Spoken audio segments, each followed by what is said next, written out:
J'ai mal quand je m'assois. C'est cette phrase, presque murmurée, à peine audible, qui a tout déclenché. Une phrase comme un frisson glacé dans une journée banale, une journée comme tant d'autres, une de celles où rien ne semble sortir de l'ordinaire, jusqu'à ce que tout bascule. Mais avant de vous plonger dans cette histoire bouleversante, vraiment bouleversante, prenez un instant, et abonnez-vous à cette chaîne. Car ce genre de récit, aussi dur qu'essentiel, vous ne l'entendrez pas ailleurs. Et un jour, qui sait, cela pourrait bien vous ouvrir les yeux sur quelque chose, ou quelqu'un, que vous pensiez connaître. Il était 8h20, un lundi matin ordinaire, dans une école primaire de la banlieue parisienne.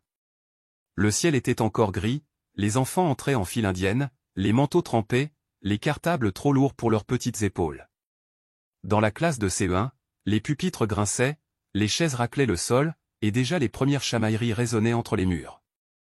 Monsieur Lambert, 42 ans, cheveux poivre et sel, lunettes fines, instituteur depuis plus de 15 ans, faisait l'appel. Il connaissait ses élèves par cœur. Le bavard, l'introverti, le rêveur, la râleuse. Et puis, il y avait Inéa. Petite, discrète, sérieuse. Jamais un mot plus haut que l'autre. Toujours bien coiffée, les yeux noirs toujours baissés, les mains croisées sur les genoux. Ce matin-là, elle est arrivée en silence. Elle s'est dirigée vers sa chaise, a posé son cartable, et est restée debout, figée, le regard dans le vide. Personne ne l'a remarqué, au début. Les enfants s'agitaient autour d'elle. On entendait des rires, des papiers froissés, des règles qui claquaient sur les tables. Mais Monsieur Lambert, lui, l'a vue. Il a tout de suite vu. Il s'est approché. « Et Inéa ? Tu ne t'assois pas ?» Elle a haussé les épaules, sans un mot. Puis elle a trituré le coin de sa manche, nerveusement, les doigts crispés, les ongles rongés jusqu'à la peau. « Inéa, tu vas bien ? Tu veux aller à l'infirmerie ?» Et c'est là qu'elle a levé les yeux. Des yeux d'enfant, grands, sombres, mouillés, mais avec un vide au fond. Et elle a dit.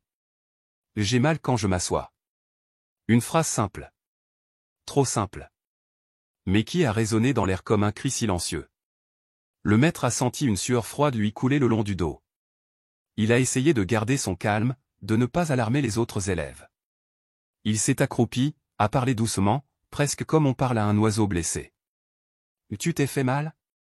Ce week-end ? Tu es tombé ?» Elle a hoché la tête. Mais sans conviction.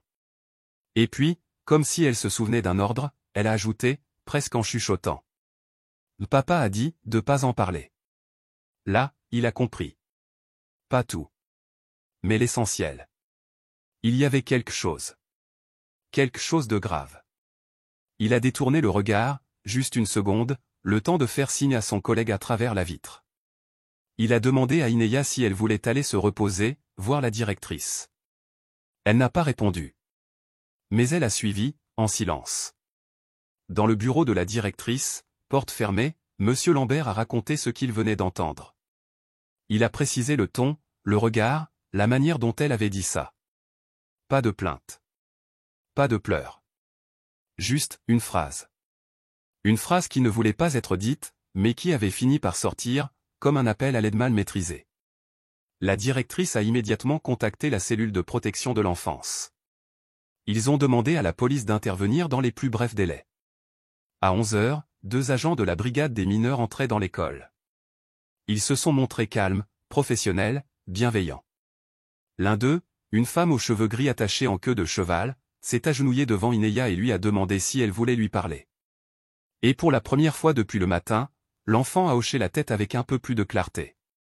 Monsieur Lambert est resté en retrait, au fond du couloir. Il avait les bras croisés, les yeux fixés sur cette petite silhouette fragile, entourée d'adultes.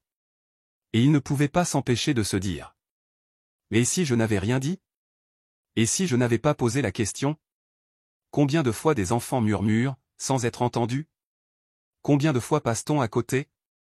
Plus tard, en salle des maîtres, il s'est assis, seul, face à sa tasse de café froide. Il ne savait pas si c'était de la colère, de la tristesse ou de l'impuissance qui le rongeait le plus. Mais il savait une chose, il ne verrait plus jamais son métier de la même façon. Ce jour-là, il n'avait pas juste appris une leçon d'école. Il avait compris qu'un simple mot, un mot comme « j'ai mal », pouvait contenir tout un monde d'horreurs invisibles. Et que parfois, c'est dans le silence qu'on entend les cris les plus forts. Il était un peu plus de midi, ce même jour, quand Inéa a été conduite, tout doucement, jusqu'à la voiture de la brigade des mineurs. Elle n'a pas pleuré. Elle n'a pas posé de questions. Elle s'est laissée faire, les bras ballants, les yeux perdus quelque part, loin, très loin de la cour de récréation. Monsieur Lambert, resté à l'entrée de l'école, l'a regardé s'éloigner. Il n'a rien dit. Il savait que ce moment, pour elle, marquait la fin d'un monde et peut-être le début d'un autre. Dès l'après-midi, une enquête a été ouverte. Une enquête longue, délicate, menée par des spécialistes du recueil de la parole infantile. Les policiers, formés à ces situations terribles, savaient qu'il ne fallait pas brusquer, qu'il fallait attendre, poser les bonnes questions, au bon moment. Mais Inéa, malgré son silence habituel, a fini par parler. Pas d'un seul coup. Pas comme dans les films. Mais petit à petit. Par fragments. Des phrases courtes, posées comme des pierres sur le bord d'un précipice. Des mots simples, d'enfant, mais porteurs d'un poids insupportable. Elle a décrit les punitions dans sa chambre. Les heures, parfois les nuits entières, enfermées à clé, sans lumière. Le sol froid. Le silence. Et l'interdiction formelle de pleurer. Elle a parlé du placard sous l'escalier. D'un jeu que son père appelait le coin du diable. Elle a parlé des gifles. Des coups de ceinture. Et de ce moment si précis, où elle a senti qu'elle ne pouvait plus s'asseoir sans douleur. Elle avait 6 ans.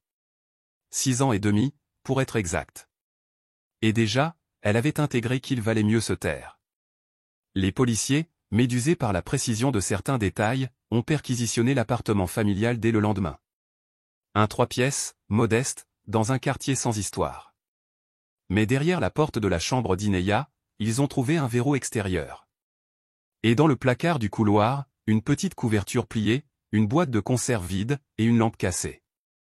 C'était donc vrai. Tout était vrai. Et ce qui n'était pas dit, semblait encore pire. Le père a été arrêté. Un homme froid, au visage fermé, qui a nié, puis tenté de minimiser, avant de se réfugier dans un mutisme glacial. La mère, elle, s'est effondrée.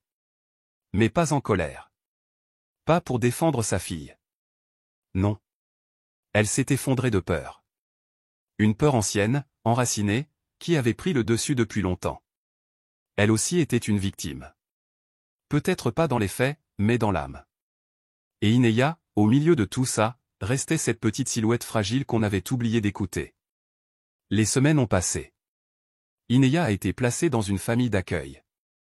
Une dame, seule, assistante maternelle depuis 20 ans, qui vivait à 1 heure de Paris, dans une maison entourée de champs. Au début, Inéa ne parlait pas. Elle mangeait en silence. Dormait peu. Faisait souvent pipi au lit. Elle dessinait, par contre. Des murs. Des barreaux. Des cadenas. Et parfois, une petite fille toute seule, debout, dans un coin noir. Mais au fil du temps, quelque chose s'est débloqué. Un matin, elle a ri. Juste un rire bref, parce qu'un chat avait sauté sur la table. Et ce rire-là, pour la dame qui l'accueillait, valait tous les maux du monde. Pendant ce temps, Monsieur Lambert continuait à enseigner. Mais lui aussi avait changé.